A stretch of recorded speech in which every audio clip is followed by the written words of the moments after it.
Welcome in. We are College Football Overtime. My name is Garrett Chapman. His name is Abe Gordon. And we have so much to get into because it is championship weekend. The biggest games of the year have finally arrived. We finished up with rivalry week. We know who's undefeated. We have a chance to have 4 undefeated conference champions for the first time since 1992. It's a damn near unprecedented thing, but it is possible now that we've arrived to conference championship weekend. Everything that was speculated, everything that we thought might have happened, throw it out the window because we are here finally, and the football is finally going to be played. We've got Georgia and Alabama, Michigan and Iowa fighting for the Big Ten title. We've got Louisville and Florida State in the ACC. We've got Texas and we've got Oklahoma State in the Big 12. Oregon and Washington in the Pac-12. Fascinating matchups all over the country. Friday, yes, we have a Friday game.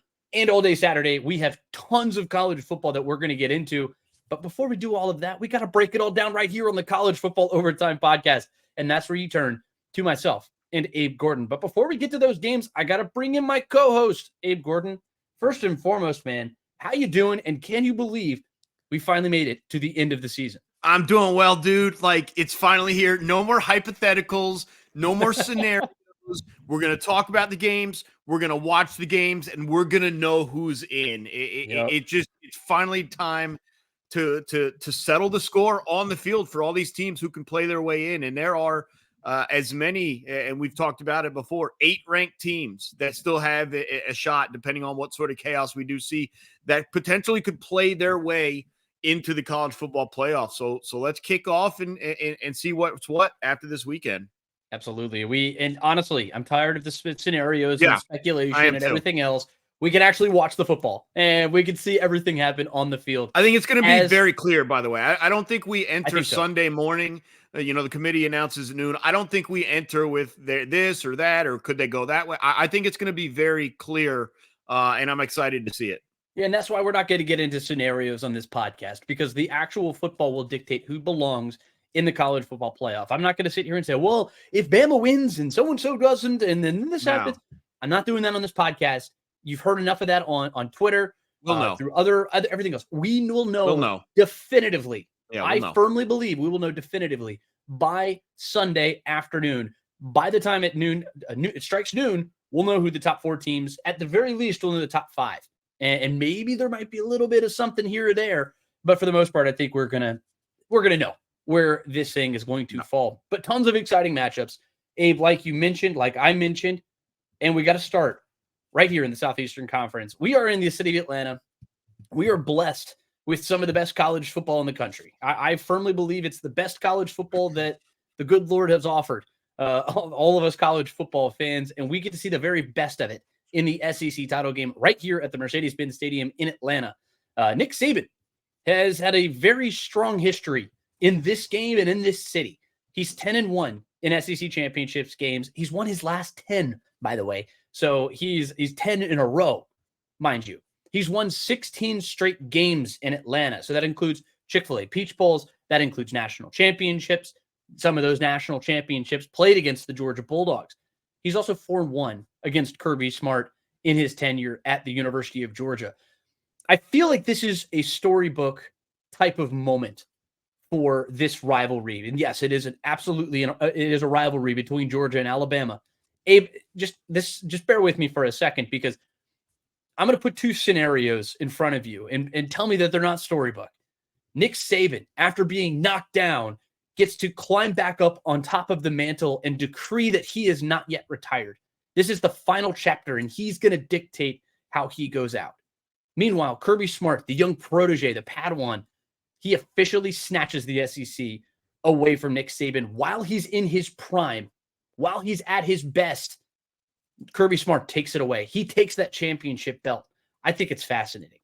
Well, you got a situation here, Garrett, where Georgia feels like they have taken that mantle, but then you have to remind yourself they've never beaten Alabama in an SEC title game with Kirby Smart, and that's what you're looking at here. And look, this is a rivalry, a matchup which has, for the last 5-6 years, kind of decided the eventual national champion, and it almost feels like we're watching that unfold again this year, because this is the 10th straight game in the SEC title game that has had one or both of these teams in it, by the way. Yeah. It's been wild. And so, there is a changing the guard situation here. If Georgia can not only three-peat with the national championship, but do so by knocking Alabama out the way. And then, as you mentioned, the situation with Nick Saban, the old Lee Corso, not so fast, my friend.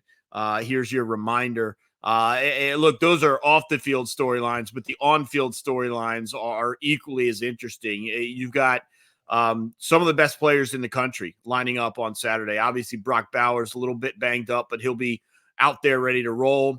Carson Beck, man, what would a big performance for Carson Beck in this game do to his potential draft stock? And look, a little bit too late for Jalen Milroe in terms of the Heisman. But what a rebound. What a second half to the season he has had.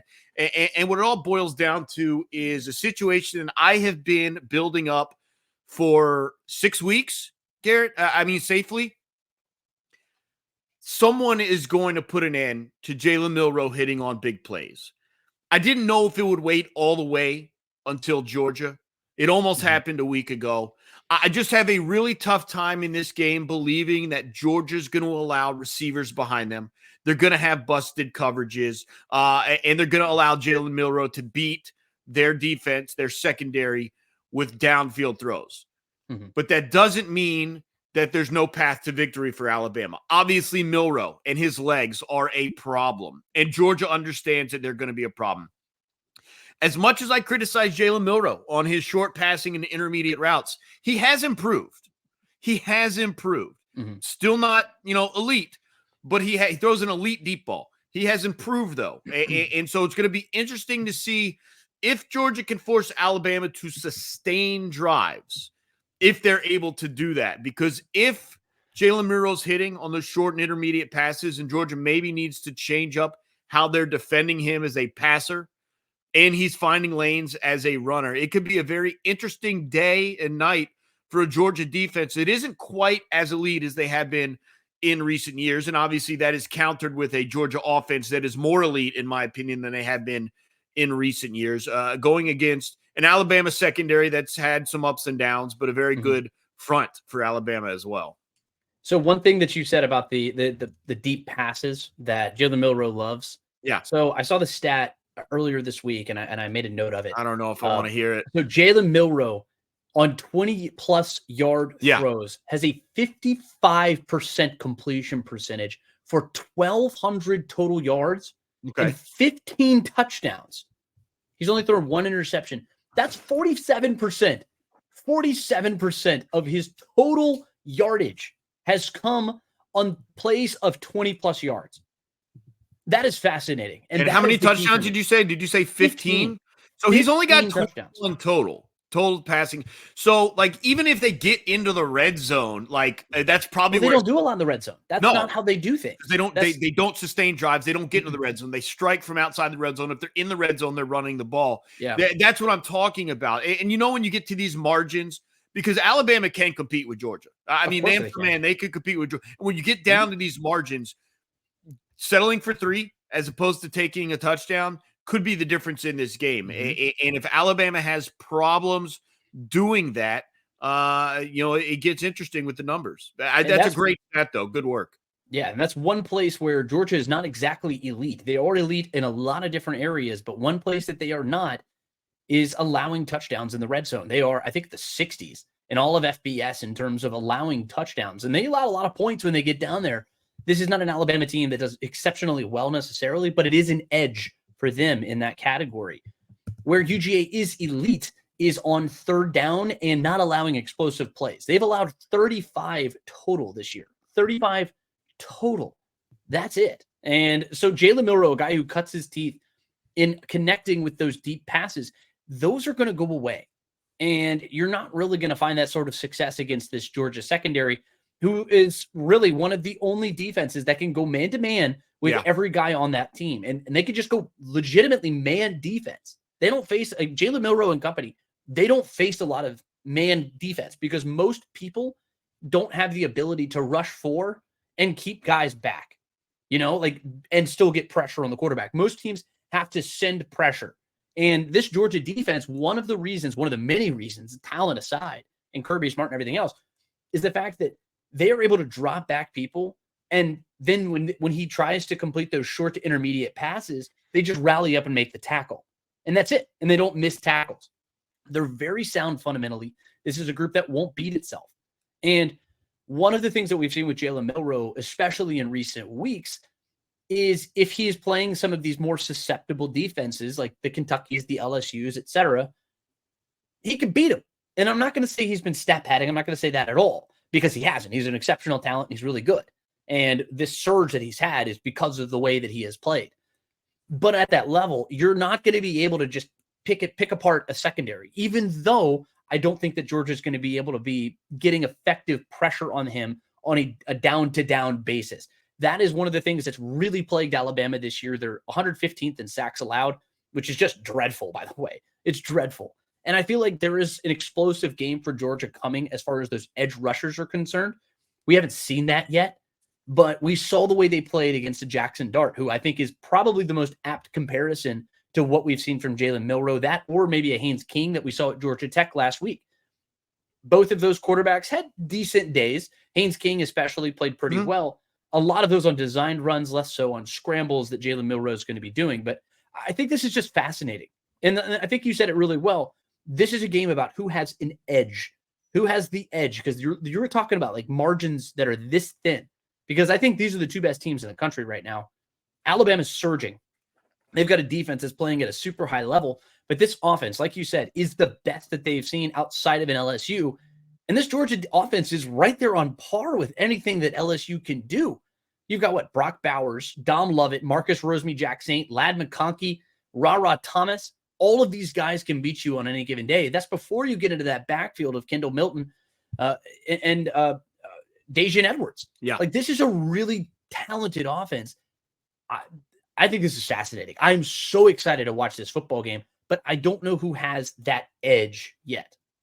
Yeah, the other aspect for me is I think Georgia can win this game offensively in a number of ways. Alabama's defense is not elite on either side of the ball. They do have the 15th best passing defense in the country, only 36 rushing defense. And this is a Georgia team that in recent weeks, Kendall Milton has really, one, gotten healthy, and then two, exploded. And you bring the combination of Milton and Daijun Edwards, as you mentioned, you could probably have success there. You mentioned Bowers and Ra Thomas and Rosemy-Jack Saint. I don't know if McConkey, what his health status is going to be after missing a couple games, but other guys are going to be there. We've also seen the development of Dylan Bell in recent weeks step up and just add to the weapons that Carson Beck has. It's going to be a big challenge, probably the first big challenge for this Georgia offensive line. Carson Beck hasn't been touched. I think there was a quote after the Ole Miss game where an Ole Miss staffer said, we didn't touch Carson Beck. I don't mean we didn't pressure him or didn't sack him. We didn't lay a finger on his jersey. Look, if that's going to happen, Georgia's going to have an easy time. They got to get pressure. Alabama does off the edge with guys like Dallas Turner. They may even need to use some blitzes, which from time to time they do to put pressure on Carson Beck, because we've seen plenty of examples. If Carson Beck is standing back there, he's going to pick apart a defense. And I've said this for about 3 weeks now because I finally realized what Georgia's offense was. In my opinion, they are the best combination of explosiveness and efficiency. That's what makes them so difficult to defend. They can beat you on 3 levels with Carson Beck. They can go deep. They got guys over the middle, and they got screen passes and intermediate short routes as well. And he finds the right pass. And as you mentioned, especially on third down. And that's what's been an absolute backbreaker for teams trying to get Georgia off the field. He's so good, even in 3rd and 7, 3rd and 10, false start, maybe it's 3rd and 12. He still finds the right guys. And look, a lot of times that guy is Brock Bowers. But in recent weeks, we've seen Dylan Bell make some big third down catches. Yeah. We've seen Ladd McConkey make some third down catches. And you can continue down the list. It's so difficult to defend Georgia because there's no one you can really key on. And I know Brock Bowers, like obviously you can't let Bowers go off for 130, right? But with Alabama, it's so simple to me. And look, Jason McClellan is a good running back. Doesn't really terrify you. The guy that terrifies me is Jalen Milroe, specifically with his legs, because I think Georgia can do a fair job defending them straight up with the pass. You mentioned the explosiveness out of the pass rush for Georgia. I think it's almost less in terms of just make sure he doesn't escape. Just make sure he doesn't hit the pocket. And then if you are Georgia, it's just a question. And I don't know if Jamon Dumas-Johnson's going to be back or not, dealing with his injury. But C.J. Allen is an outstanding athlete. Are you spying Jalen Milroe? And if so, are you using C.J. Allen to do so? Do you add another safety in the game to do so? It's going to be very interesting to see how Georgia does try and defend Jalen Milroe. But if they can bottle up Milroe, I really don't know what the plan is for Alabama, because I just don't think their run game without Milroe is strong enough to find the success you're going to need to beat Georgia. I'm interested. Yeah. I'm very interested in this game. It's the line. It opened at, I think, 3 points in favor of Georgia, and it's slowly grown to about 6.5, which I feel is a little inflated. I would feel comfortable at 7 or 7.5. Really? You're a little bit more Well, confident. and I say that because I think this could be a close game. There's no doubt about it. Sure. But if it's a blowout, I don't think it's a blowout for Alabama. There's only one going one way if it's a blowout. Right. George, there's a real scenario where Georgia limits Alabama's run game. Jalen Milroe does make some mistakes. There's some pressure, and they get like 17 points. And Alabama's, and I'm not saying this is how it's going to play out. I'm just saying there's a scenario where Alabama doesn't affect Carson Beck, and the run game works, and you're looking at like 35-14. I mean, there's a real world for that. Now, I expect it to be a lot closer. I think Nick Saban keeps it close, just him alone being as good a coach as he is. But I'll be honest, I just do think that Georgia has passed Alabama. And look, this game may stamp it, may prove me wrong. Look, this Alabama team is playing as well as they have at any point all season. It may prove me wrong, but I really feel that Georgia they found another way to get to this point in the season with a chance to three-peat. And I just think it's going to be incredibly difficult to get in their way. Yeah, and I feel like Georgia's found this sort of system right now. The defense is playing at a super high level. I think the secondary is not going to allow big plays. I think the offensive line is the best in the country. They have great skill players on the outside. The running backs are good enough. I think Kendall Milton's found his stride. Yeah. At the end of the day, this comes down to, if I'm just looking at Georgia, it comes down to Carson Beck. Yeah. And if I'm looking at Alabama, it comes down to Jalen Milroe. And I feel like that's such a lame. When has football ever been simpler? I feel like that's so lame. But at the same time, it's these dudes, man. Yeah. I've seen Jalen Milroe in this spot probably once this season, where I feel like this was like a spot where he needs to show up, and he needs to be big. The first time we saw him was against Texas, and he didn't show up. Right. He had the home field with him, and he had everything else, and he just couldn't keep up. He's a different player since then, and of course, you could point to LSU or any other team. I think he needed that Jalen Milroe at the back end of the Iron Bowl too, and I don't mean just the last pass, but leading up to that too. But I agree with you. But on the other hand, Carson Beck, we haven't really seen him in these situations. He's played one top 40 defense, and that was Missouri. And that took some late game not heroics, but like late game high level play from the quarterback at Georgia. I disagree. I think there have been scenarios and situations this year where Carson Beck had to step another up. one. Yeah, Auburn's exactly. one that you can point to. He's done it a few times. Yeah. He's done it a few times, but he's only done it once against a top 40 defense. Exactly. Yeah. He's got another one coming in that he has to face on Saturday. And I think, like you said, the pass rush is huge for Alabama. If they can get some pressure on him, I think that is a major key. But Abe, let's move into the Big Ten, because Michigan and Iowa are playing in one of the weirdest, most lopsided games that I've seen. I have a feeling this outside of. Well, let me ask you. I don't know if Iowa's going to be able to score. There's a prop bet. There is a prop bet right now that says in the first half, Iowa's going to score over or under 0.5 points. That means, are they going to be shut out or not, Abe? That's how bad this offense has been for Iowa. I know you have a take that you're going to take. I'll let you do that here in just a second. Michigan's a 23-point favorite or something like that. It's ridiculous. This is embarrassing. Iowa, their best chance to score is on defense or special teams, not when their actual offense is on the field. That's how far we have fallen. Iowa has changed what is imaginable from a college football team, and not all in a good way. I mean, I had our performer of the week last week, and I said it was just their defense, because they're they have like 5, 6, 7 wins, 8 wins this season, having scored 20 points or less. No other team has more than 2. It's unbelievable. You have 18 points per game on offense, and you're in the conference championship game at 10-2. It's unbelievable.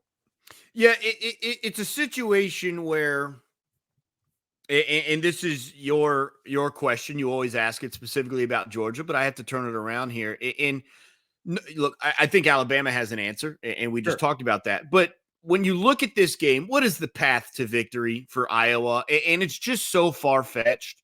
I mean, it really is. Michigan's a good defense. I think we saw that a week ago in the win against Ohio State. Iowa's not a good offense.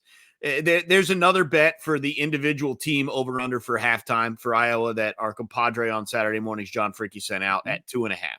You know what that tells me? They're more scared that Iowa's going to get a safety than they are a field goal. Like that's what Vegas is telling me. It's more likely, and you just mentioned it, and you're dead on accurate. It's more likely they score on defense than on offense. And it's just, unless Michigan just walks into multiple defensive or special teams touchdowns, if this is an offense versus defense versus offense game, like they're going to roll. And there's a real likelihood this thing's a 20-point spread by halftime. I just, look, respect to Iowa for what they've done this season, but I just have to be realistic. And look, you play the games, and who knows, but even I'm finding a tough time making this one interesting, man. I really am. I'm sorry to the listeners, but like, I don't know what you want me to say in this situation. Like, Vegas is telling you it's a blowout. Everything I've seen from Iowa tells me there's no way they're scoring 17 on offense. And Michigan just has been doing what they're doing. I mean, I don't know. There is no path to victory, like none. That I don't see how they win. That is a normal game plan path. Like maybe punt return, block punt. Like if I'm Iowa, like you may as well just go for it on 4th down. I don't care where you're on the field. Like if it's 4th and 2, just go for it. This is the kind of game.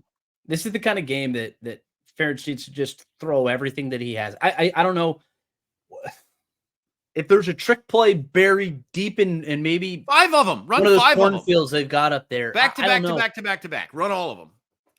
I don't know. Like that's the thing. Everything that Iowa does on offense is it feeds into a strength of this Michigan defense. We know how good this defense is against good offenses. Once this game's 10-0, Michigan, it's over. Like if Iowa lets it get to double digits, if it gets to double digits, it's over. Yeah, if they get to 14 points, I don't believe that they're able to do it. That's how bad it is. So I agree with you in the sense that I really don't see a path to victory for Iowa in this game. Not a normal one. No, it would be there would have to be chaos game. Chaos. Yeah, this is the chaos game. The only way they win is ultimate chaos. 23.5 points, though, feels a little disrespectful. Well, look, if you want to take the points, I get that. I'll take the points. We're talking about who wins straight up. It's got to be chaos. Moneyline betting Iowa, you're gambling on J.J. McCarthy playing the worst game of his life, which I don't know. He hasn't really been Superman necessarily. He'd have to throw like 5 interceptions. He'd have to throw so many interceptions. Like not 5. Like come on. Like is Iowa returning them or is Iowa tackled at the 40? Because if I was tackled at the 40 after a pick, it's just a punt anyways. Yeah, they'll probably punt that. Yeah, that's what I'm saying. It's like I've watched enough Iowa games this year to know that they're not going to win this game, and I've watched 4 or 5 Iowa games this year. It's watching paint dry. I mean, the way they win this game is if they just muck it up so badly that your final score is going to be like 13-10.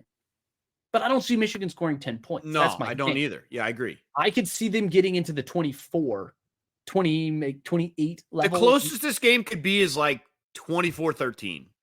Yeah. Like even that would be like Almost. uber competitive for what we expect. And at that point, like, this is the thing. Like, Michigan's necessary, like, keys to victory is just play their own game. Don't turn it over.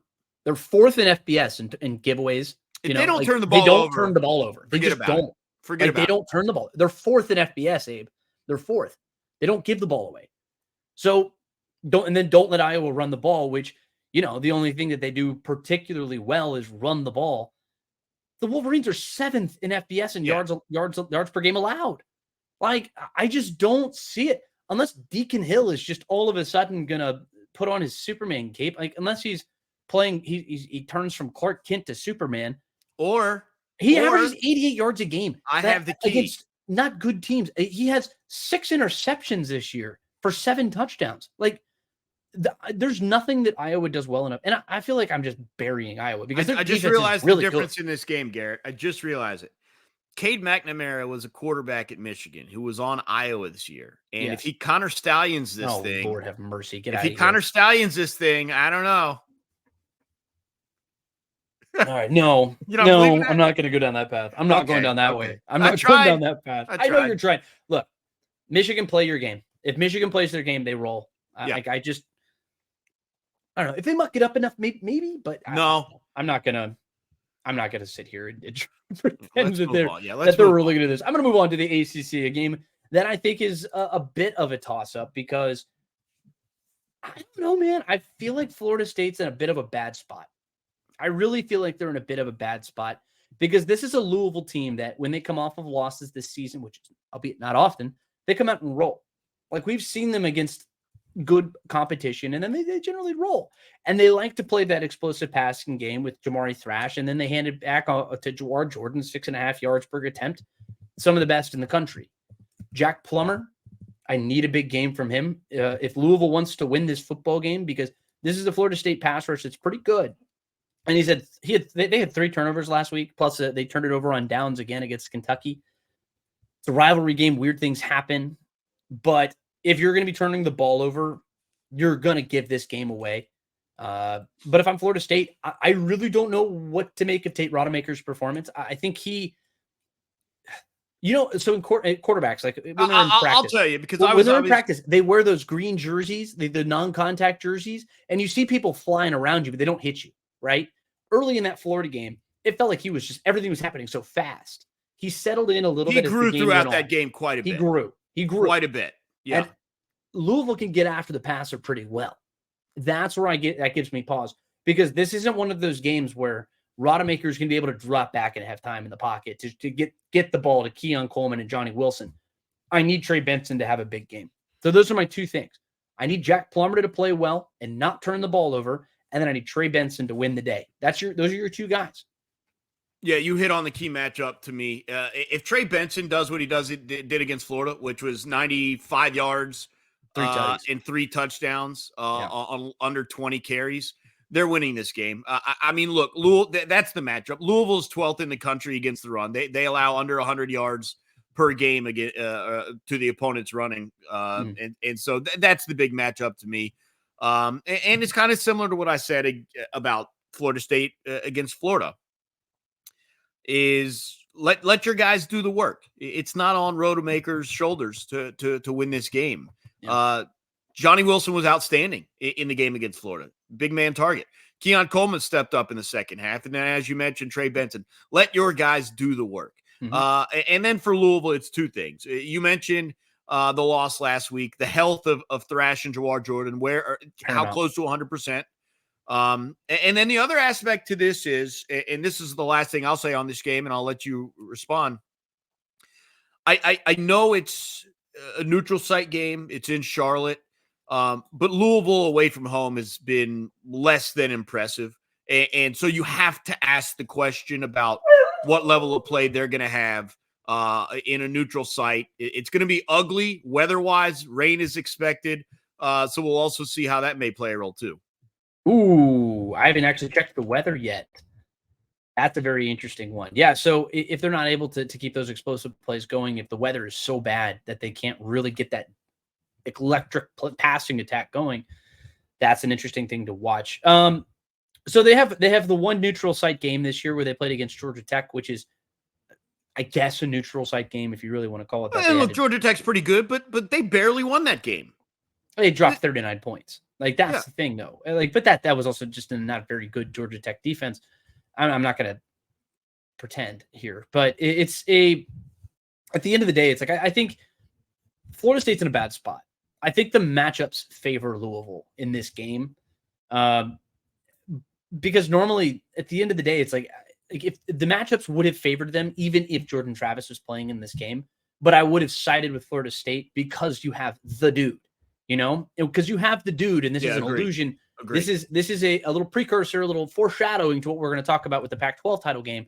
You have that dude playing quarterback for you, and I'll let you determine which team I'm talking about there. You have that dude playing football for you. That's the difference maker. That dude is not playing football for Florida State on Saturday. That's the difference. This is a Louisville team, which, respect to your Florida Gators, is a much better football team. A much better football team all season. A much more consistent football team. A team with actual, legitimate playmakers that in the pinch you can turn to. I know who those guys are for Louisville. I don't know if Florida State's dudes are necessarily going to be enough to overcome the loss of their chief dude, Jordan Travis. He is he is paramount to what that offense wants to do. When Keon Coleman and Johnny Wilson go down, that was the difference, And I feel like at the end of the day, it's like Florida State is favored in this game. They're favored in this game. But if Louisville doesn't lose to Kentucky, which, again, at the end of the day, they lost, so I'm speculating, and this is all ridiculous and not based in reality, but they win last week, they're coming into this game and they're favored. Tell me I'm wrong. No, I agree with you. I think the loss of Jordan Travis is wildly understated in terms of, I understand he's not the greatest quarterback in college football, but I think what he meant to that team, and the chemistry he had to make those guys the playmakers they were, you just can't recreate that, no matter how good your arm is, if you're Automaker. And so it's going to be interesting. Look, they what they don't want to do is force him to throw the ball more than he did a week ago. He threw the ball 25 times, and that's probably on the high end. If you're having success running the ball, that's your path to victory if you're Florida State. Yes, you want to get the ball into the hands of Wilson and Coleman and even Jaheim Bell at times too, because he's a matchup issue. Mm-hmm. But you've also got to protect your offense and limit your output and potential for mistakes. And that unfortunately means Rodemaker shouldn't be throwing the ball more than 20, 22 times in this game. And if he does and is efficient when he does, that's how you win if you're Florida State. I think this is an interesting game for Jeff Brom, his first ACC championship, Louisville's first ACC championship game appearance since they joined the conference about a decade ago. They have a chance to have their first 11-win season since 2012. You got a lot on the line if you're the Louisville Cardinals. You can really throw the conference for a loop if you go out and beat Florida State, because if Florida State wins this game, they're in the college football playoff. Ignore the naysayers. They're ridiculous. They don't know what they're talking about. There is an undefeated conference champion. An undefeated conference champion is making the college football playoff. Don't get it twisted. But that said, this Louisville defense, they played really well early in the season. I think they've regressed a little bit recently. I'm not going to sit here and speculate as to why, because this is a defense that allowed Virginia to average 6.4 yards per play. Miami averaged 7.5 yards per play, and Kentucky averaged 6.2 yards per play. Those three offenses, which I would say none of those three are necessarily world beaters of offense, they averaged 31 points. So there's been a little bit of regression from this Louisville defense, but I think Jeff Brom and company on offense, that is where the difference is going to be made. Abe, did you have any more comments on this game before we move on real quick? No, look, if Louisville has more explosive play, I think this may be an explosive play game, whichever team. Yeah. Because if Florida State can get that out of Wilson and Coleman because Rodemaker's finding them, that's going to greatly. But on the flip side of Louisville, who's just generally an explosive offense, if they can get their guys going for long run, long passes, get thrashed in space, same with Jordan, I mean, look out. I think this makes for truly a fascinating football game. But Abe, let's move into the Big 12 conference, because the Longhorns, hook 'em horns, right? They got a favorable matchup against Oklahoma State. We talked a little bit about one team having super favorable matchups and edges or whatever. I don't really see an edge for Oklahoma State that doesn't involve Ollie Gordon, the do-it-all running back who's been shut down a few times this season, which gives me some pause. Oklahoma State's in a bad spot. This is a Texas defense that is 5th in FBS in total rush defense. Ollie Gordon, of course, I mean, he's been a freak of nature. I mean, he was my early pick for the Heisman Trophy going back to mid-October. I thought he was having the best season of anybody in college football, but that was before they went on the road to Orlando and played UCF. Look, he's 5th in FBS for attempts, 245. He's 1st in rushing yards per game at 131.7. He's he's 25th in yards per attempt, 6.5 yards per attempt, and he's 2nd in touchdowns, so 20. Dude's a freak. But outside of Ollie Gordon, like is Alan Bowman, he's had 300 yards of offense throwing in his last 3 games, but he also has 6 interceptions in those 3 games. Like if he turns the ball over at any level in this football game, it's over. Like I don't care what anything else that happens. If he turns the ball over, it's over. But Texas is the 95th ranked secondary. Can Alan Bowman get you over the hump? Yeah, look, his touchdown to interception numbers are skewed because of the 6 interceptions that you just referenced. He actually throws for more yards than Quinn Ewers has on the season, and I know Ewers played 2 fewer games. I know. I was getting there. Let me work through my opinions here. Quinn Ewers missed a number of games, but Bowman is not. Look, I agree with what you said. This is a game that starts and ends with Ollie Gordon, but don't also just blindly look past the throwing offense for Oklahoma State. I do think, and look, if you hold Ollie Gordon under 100 yards, they're not winning this game. He's got to go for $150. I totally agree. But I do think there are situations where Bowman could catch you once or twice. And if they hit on, and they're going to have to hit in those situations, this can be a better game than people think. I still wonder about Texas's ability to run the ball. They've been okay since Jonathan Brooks went down. But I do wonder about that.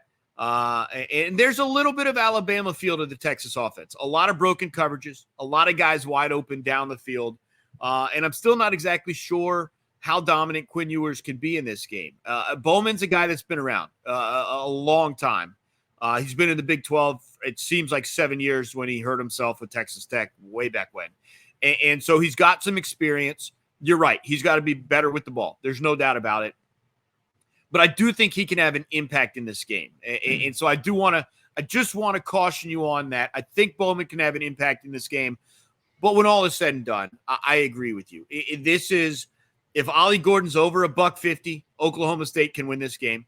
If he's below 120, I don't know if they can. And you hate to make it so simple because there probably are a lot more variables here.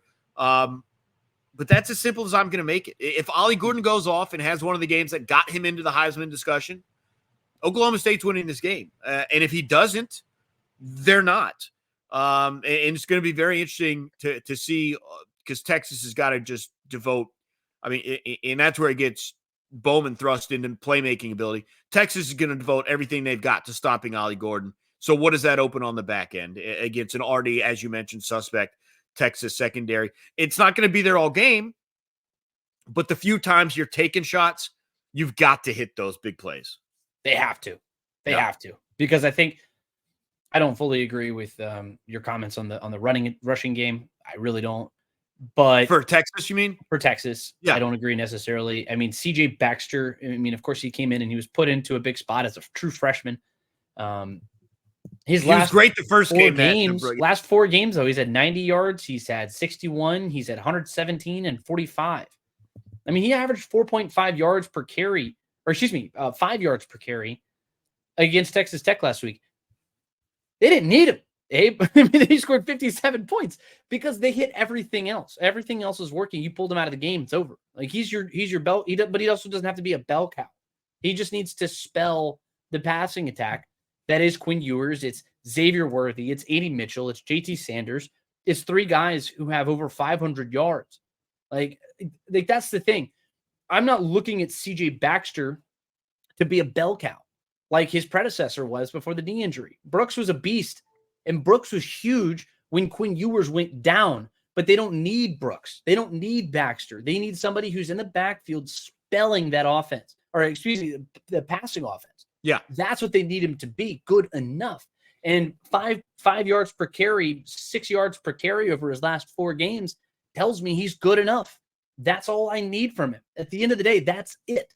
All right. So that's it. I mean, Oklahoma State, the defense is not going to be good enough to slow down Texas. And that's why I think it's a lot more complicated than just Ollie Gordon going wild. Ollie Gordon can go for 200 yards in this game, and they could still lose this by 21 points. This is the worst defense that we are talking about. Oklahoma State is awful. Worse than Louisville by a long shot. They're obviously not even in the discussion with Georgia and Michigan and Iowa and Alabama, even Washington. They are by far the worst defense that's in a Power 5 conference championship game this weekend. And you're absolutely right. It's a huge concern. They're terrible against the run. They're probably even worse against the pass. Well, they're 105th in rush yards per game. They're 113th in yards through the air. They're 126th in explosive plays. It's atrocious. They're not going to be able to stop Texas. Like at the end of you have to slow the game down, and Ollie Gordon has to touch the ball 40 times, like 35, 40 times, like an obscene amount of times. Oklahoma State's not winning this football game. I would just be, I would be hard pressed. You would need Quinn Ewers to have just a truly let's just skip here. Real quick, we'll rank. Iowa, least likely to win. Oklahoma State, probably of the Power 5, the very next team that's least likely to win. Certainly. And that's where we're at. And by the way, it's not big, it's not a huge difference between where Iowa's chances to win and Texas, or excuse me, Oklahoma State's chances to win. I mean, look, Iowa's a 23-point dog. Oklahoma State's 15.5. So that tells you what you need to know. It does. And but they have somebody at least who I can point to and say, that's a dude that they have. There's always a chance one guy goes off. Iowa doesn't have that. I agree with you. I just don't see that. I don't either. Yeah. And that's just where I stand with these two teams. I think this could be a competitive football game for a little bit. We've also seen back-to-back weeks where Oklahoma State started very slow and had to rally. You cannot do that. Houston and BYU. You're not doing that against Texas. You can kiss that game goodbye. No, I think I hesitate to say this, but I feel like their Super Bowl, their biggest game of the season was Bedlam. They've been hungover ever since. Yeah. It's been a lot of downhill since then. And that was a squad that looked like it was building and building and building for that climactic moment, and that was Bedlam. And then it happened too soon in the season, and now everything else feels like they've been scrambling to pick up the pieces ever since that game. I think we can make a definitive statement here. If you had to pick a team or one of the game that's going to have a bigger margin of victory, is it Michigan, Iowa, or is it Texas, Oklahoma State? Texas, Oklahoma State. Okay. And I feel the same way. I think Texas, I respect Oklahoma State. I like Oklahoma State. They were one of my picks to make this game early in the season. There is a very good chance that this game just gets so out of control that it's just a sheer blowout. Texas is looking for blood.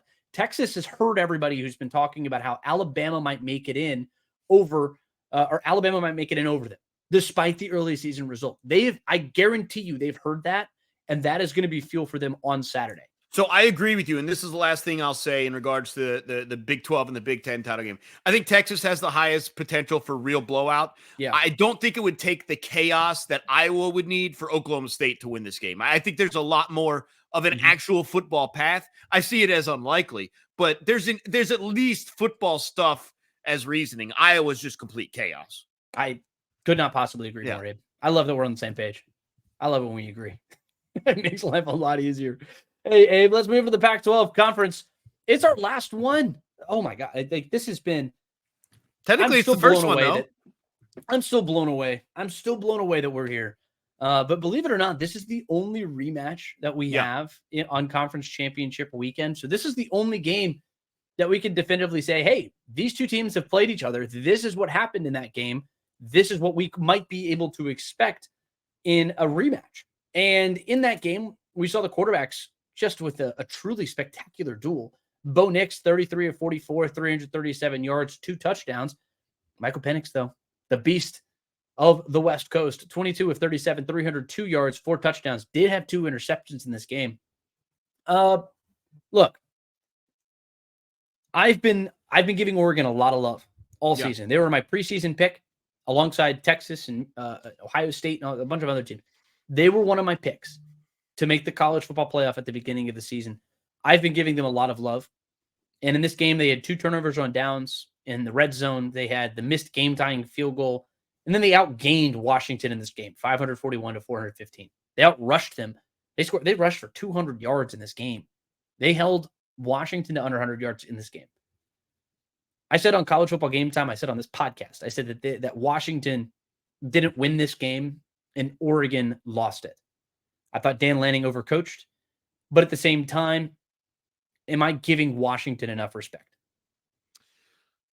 Yeah, I because I feel the same way in regards to Oregon, and it's kind of a cop out to talk about the play on the field, because what Oregon, in my opinion, what Oregon has done and what Washington has done since that game are completely opposite. While Washington feels like it's a nail biter every week, no matter who the opponent is, and Oregon has been handling business. And I know their win over USC wasn't like dominant, but every other game score wise has been dominant. And it feels like where Washington's defense has slipped a little bit from where we thought they were early in the year, Oregon's has stepped up even further.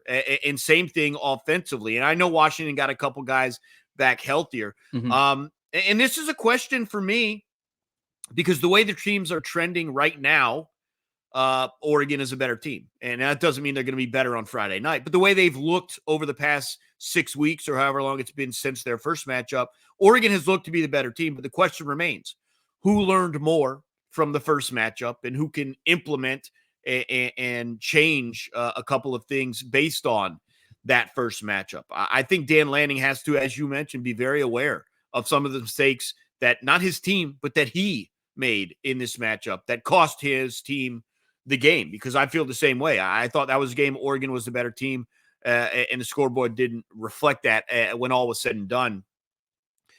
But you're talking about Michael Penix, who's played some big-time college football over the last 2 years, who's made some big-time throws, and he's kind of fallen out of favor in terms of the Heisman look, and you have to wonder, obviously you've got the college football playoffs on mind, but you've also got some Heisman stuff in discussion, especially with Oregon quarterback Bo Nix.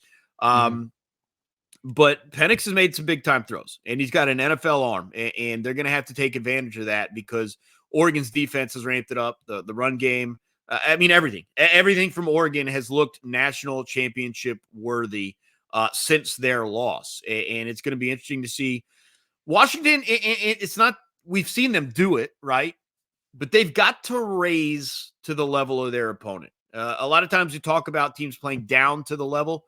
They've got to find a way to raise it back up to a level that they haven't shown, in my opinion, in a number of weeks. And we're coming off. They played Oregon.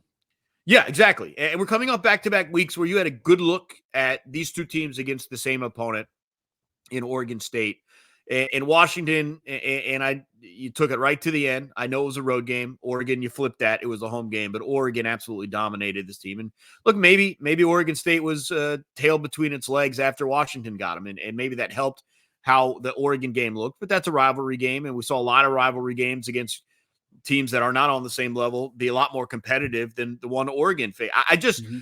Oregon is playing at a level that if they can sustain it one more game, and then obviously you get into the playoffs, can you continue to sustain it? But if they sustain the level of play that they've shown, I think it's going to be very tough for Washington. And for Washington, their passing attack has not been where it was in the first 5 or 6 games of the season since they beat Oregon. They've got to find a way to get that back. Roma Dunze obviously has been outstanding, but you got McMillan back healthy. You got to get him back into play. And I will say this: it was very wet and rainy in the game against Oregon State. I think that limited Washington quite a bit. Yeah. Obviously, this game here, Allegiant Stadium, Las Vegas, weather should be outstanding, and that's what you want to see, in my opinion, for these two high-flying teams. I want to see them at their best ability. And I think we do get that on Friday night. But man, look, Washington may win this game, and they're right there. And they're a very good team. But I just have been so impressed by Oregon and what they've done since that loss, how they've rebounded with this complete dominance week in, week out. Sustaining that level of play has been incredibly impressive. Yeah, Oregon feels like a program trending up. Like you've said, they've won 6 straight games by an average of 26 points, Abe. Washington, not so much. 8 wins in a row have come by 10 points or less. But at the end of the day, they've won. And I said this on Twitter. They're the first team since 2010 to go perfect in Pac-12 play. That's a meaningful stat. And it doesn't matter if you win by a point or 50. A win is a win. It's just college football, man. I mean, crazy things have happened, and they've avoided that just insane, crazy ending where they've come out on the losing end. They have the second longest winning streak active in college football right now, behind only Georgia, who's up to 29 games, which is just an incredible number. But one stat I do want to throw your way, Abe, and I want to ask you this: if it's a relevant fact, does it matter that this is a rematch, and do you weight the loser of that team? Do you think they have an advantage? I'm gonna before you answer though. So teams that have lost in the regular season have won more times in the rematch. As regular season losers have a record of 16-7 in postseason games. Conversely, rematches that occur in conference championship games have winners of the first game possessing a 34-23 record. Do you think that matters at all? I do think that this being a rematch matters. But I'd be lying to you if I told you that I know it favors Oregon or favors Washington. I think it's about the coaching staff and what they learn from each from that game and how they could apply that to their game plan the second time around. And I think the team that does that better is the one that will win not just this rematch, but most of them. Mm-hmm. I think finding weaknesses you didn't find in the first game is one of the keys. And this is about preparation. It's a rare game where I think the teams are close enough that this may actually come down to coaching. A lot of times I think the players decide it. This one may be decided by coaching and who responds from that first game to this game in a better manner on behalf of their team. I think it's a fascinating matchup. I mean, here's the thing I'll say about this. I'm just glad this is what we got. Like we were asking as soon as that game ended, like find a way. I don't care what the tiebreakers are. Find a way to get this to be the rematch, because I think it was clear by that time, midway through the season, that these were the two best teams in the Pac-12. And I'm just glad there were no wonky tiebreakers or random losses from either one of these teams that prevented us from, one, seeing this rematch, and two, for it being for a spot in the college football playoffs. I think it's what we've desired out of this final season of the Pac-12. I'm just very happy that it actually delivered. And now it's just, I can't wait to sit down on Friday night and watch this game. I get to go to a high school football game on Friday night, so I will be eagerly following on my I'll slide into your DMs and keep you updated. Let's do it, man. I love it. No, it's going to be a fascinating matchup. I think at the end of the day, this feels like a football. What makes it most fascinating is just this fact here. This is the reason I picked Oregon in the first game. It's the reason I might pick them again. I don't know. We're not going to make picks on this show, but the Ducks have the edge in a lot of different categories. The third down percentage, points per game, most all defensive metrics, yards allowed, whatever. I don't care. But the clutch factor of Michael Penix has been truly a revelation. Like they have won a lot of these football games. They won against Washington. They beat Oregon State. Like a lot of these games they've won because of just the up here of Michael Penix. And like I've used stats and figures and whatever crap. I use it and I picked against them because of it. I picked Oregon State to beat them. I picked Oregon to beat them. I think those are the only two games I actually picked against Washington, but they won both of them. And I did it because I was looking at stats and I was looking at a lot of things that say, based off of the numbers, this is what's going to happen. This is what I think is going to happen. But the thing that is incalculable is just that I got ice in my veins category. And that is what Michael Penix has been for pretty much the entirety of this season. Like people point to the 8 wins in a row by 10 points or less, and they say that's a detractor. They say that's negative. What that tells me is that you got a dude. You have dudes on your football team, and Michael Penix is the ultimate dude. You know, like I said this when I was talking about Jordan Travis. You have the ultimate dude on your football team. I think Michael Penix is truly the biggest X factor in this game. Some people might say that's lame. He's one of the best players on the field. Oregon has the edge pretty much decidedly in every category. Oregon has all the advantage coming into this game. They have all of the momentum. They're a team playing at their best level. What they don't have is Michael Penix. And I think Michael Penix, if Washington's going to win this game, they need him to be Superman again. I agree with if Washington's going to win this game, Penix is going to step up. I just find it funny that you're talking about Washington's biggest edge being against the guy who's potentially winning the Heisman. It's just, and I know what you mean. Yeah. I get it. Read between the lines there. It's tough to gauge Bo Nix because he hasn't necessarily been in some of the situations where he's had to step up the way that Michael Penix had. Yeah. I know what you're saying.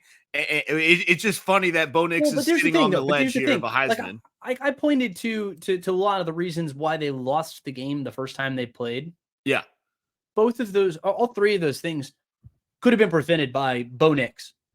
Like, am I wrong? Like, yeah, I think it's a Dan Lanning issue. Yeah, I think maybe you're it's wrong. a Dan Lanning issue. Maybe they went for it on the wrong situation, whatever. But the thing is, if the dude on the field makes the play, like at the end of the day, if the dude on the field makes a play, we're not talking about it. We're having a different conversation. And I feel like Michael Penix, if put in that situation, would have made that play.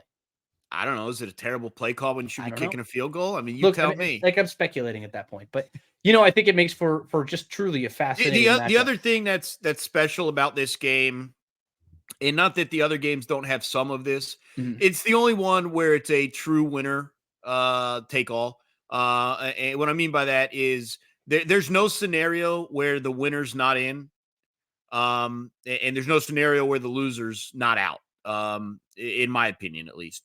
There's scenarios for all the other games where maybe it only matters for one team. The other team, they can win the conference championship, but they're still not getting to the playoffs. Sure. In regards to Louisville or Iowa or Oklahoma State. There's situations where, if Georgia loses, they may still get in. I don't think you have that here. I think this is a true, we're pushing all in. Everything's in the middle of the table. Loser leave town match. And these are two teams who hate each other too, which I love. And it's the one that kind of kicks us all off. Remember, this is a Friday game with the rest being on Saturday. And so for it to be a standalone, to get things started the right way, man, Garrett, I just could not be more excited for this one. Look, Alabama, Georgia is incredible. This one's pretty close up there in terms of my excitement level. I'm fascinated by it. I think it's going to be a great football game.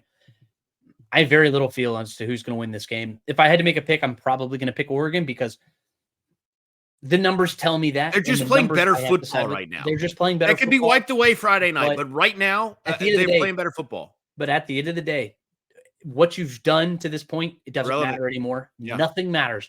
All that matters is if you win on Friday night, and for these other teams, win on Saturday night. And we're going to be right here on College Football Overtime discussing all of those matchups and everything that happened and all of those repercussions after we decide who is going to be in the college football playoff.